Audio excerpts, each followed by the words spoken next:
Across the world, ancient civilizations tell remarkably similar stories. Stories of overwhelming floods, rising waters, and the survival of a few who lived to rebuild humanity. Are these just myths, or echoes of real natural disasters remembered through time? One of the earliest flood stories comes from ancient Mesopotamia, written more than 4,000 years ago.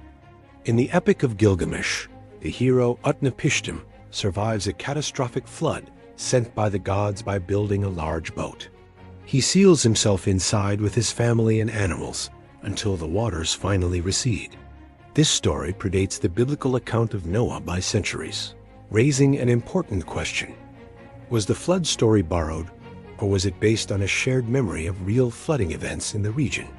The story of Noah describes a massive flood covering the land, with survival possible only aboard a carefully built vessel.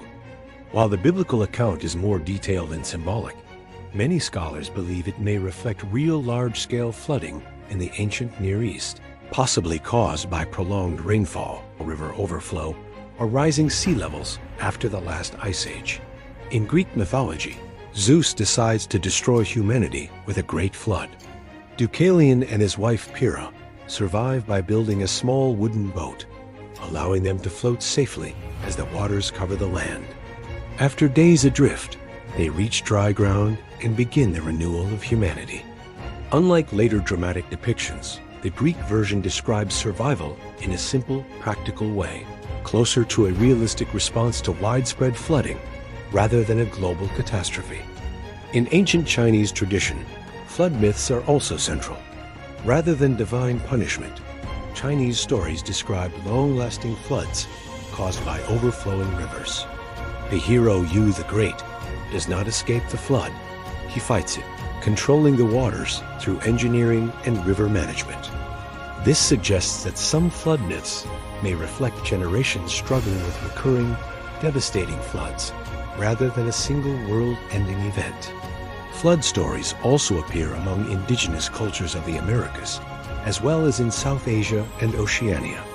These accounts often describe regional flooding, destruction of settlements, survival of small groups, rebuilding afterward. The details differ, but the core theme remains the same. Modern science offers possible explanations.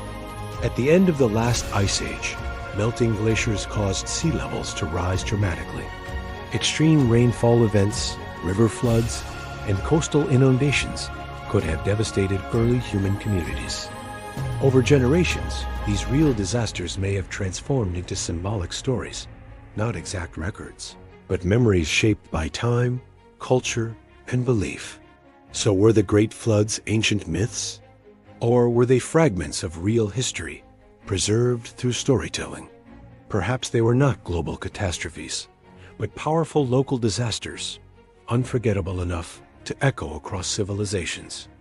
And this is just one drop in history. Thanks for watching, and see you in the next video.